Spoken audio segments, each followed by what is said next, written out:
Бүгін 17 наурыз Шаңырақ күні мерекесі. Осы мерекеге орай біз бүгін Қонаевтар отбасына бет алдық. Амантай ағай, Айнапай, бүгін енді 17 наурыз Шаңырақ күні мерекесі Қазақстан бойынша.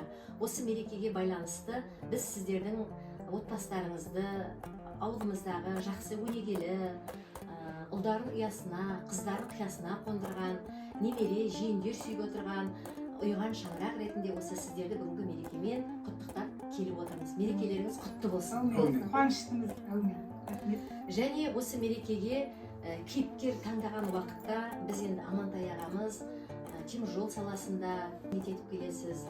Ал енді Айнапайымыз, Айна Сәрсенбайқызы біздің ауданның жұртшылығына да, жалпы өнерге жаны жақын жандардың барлығына өте таныс. 20 жылға жуық балалар музыка мектебін басқардыңыз. Ауданның өнеріне, мәдениетіне бірден-бір еңбегіңіз сіңген жансыз. Сол себепті осы бүгінгі кейіпкер ретінде сіздерді таңдадық. Мейрамдарыңыз құтты болсын. Аға, енді бір өзіңіз Шаңырақ күні мерекесіне байланысты ауыл тұрғындарын, барша адамдарды мерекемен құттықтап, бір ізгі тілегіңізді білдіріп жіберсеңіз. Жақсы жандарым, енді бүгінгі 17 наурызда отсыздар Шаңырақ күні. Олай осылай үйге келіп құттықтап атқандарың көп бар. Рахмет басшыларыңа да, өздеріңізде, жұмыстарыңа да. Жақсы, біздер енді қысқаша айтқанда, біз Айна Сәрсенбайқызы екеуміз танысқанымызға да шаңырақ көтергенімізде биыл уже 49 жылдан кетіп жатыр. Амандық болса 20 жыл да болады алдағы наурызда. Барша халыққа рахмет етемін. Өзім жаңа айтқандай, темір жол саласында 46 жылдан астам жұмыс істедім. Еңбегім еленді. Рахмет.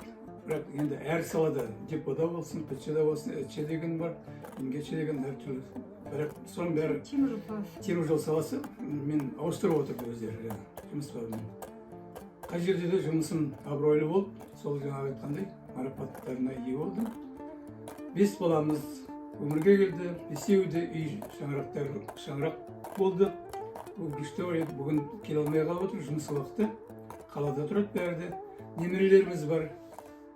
Енді баланың немере санамайды 17 болды, жиенді немерені қосқан атты. Алды жұмыс істеп жатыр, жиендерінің жақсы салада қызмет атқарып жатыр. Жаңағы осы 2-3 күнде жаңағы біреулері қызмет орнында жаңағы награда алып отса, тағы бір немерем кеше ғана Өзбекстанға барып, жаңағы халық аралық білім саласынан бірінші орын алып келіп жатыр. О да келе алмай жатыр. Құттықтаймыз, ағай. Қалған немерелерім Назарбаев мектебінде оқып жатыр. Шүкір, Аллаға шүкір, біз енді неміз жақсы бәрінде. Тамаша. Бұның енді қазақта айтады ғой, бала тәрбиесінің ең алғашқы ұжымы отбасы дейді. Бізде демек дәл лайықты бүгінгі Шаңырақ күні мерекесіне орай кейіпкерімізді әдемі таңдаған екенбіз, өте қуаныштымыз. Айнапай, дауысыңызды сағындық. Сізден бір жақсы бір ән болса.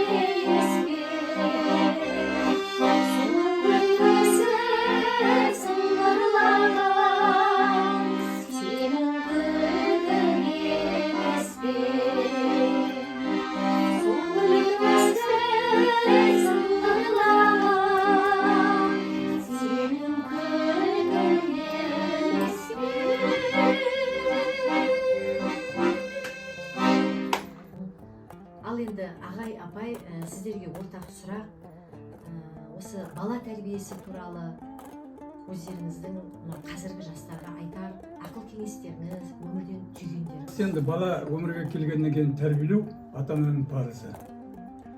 Енді сол уақытында біздің уақытымызда келген уақытта ер адам көбіне далада жұмыста жүргеннен кейін шешесіне сендік, мұғалім өзі балаларды тәрбиелеу деген менің уақытымда жұмысым кішкене ауырлау болды, күндіз кеш уақыты белгісіз болды. Сол себепті мен әрдайым сол бала тәрбиесін жолдасыма, балалардың анасына соған сендім. Жаман емес балдар.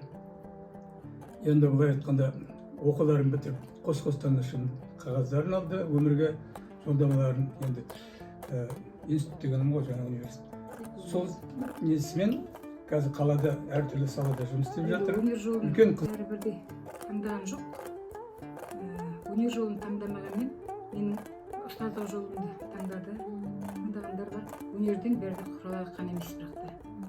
Нарада назарым байқап отырмын, мына жерде бірнеше медальдар, бірнеше суреттер түрген балаларыңыздың. Енді жаңа айтып жатсыз ғой, жұмыс бабы, балаларымыз дәл бүгінгі күнге енді жұмыс күні болғаннан кейін келе алмады деп. Сондықтан осы мынау алғыс хаттар, төсбелгілер. Мен де жаңа айттым ғой, теміржол саласында жұмыс істегеннен кейін сол қағаз деген мынаның бәрі сол алынған қағаз.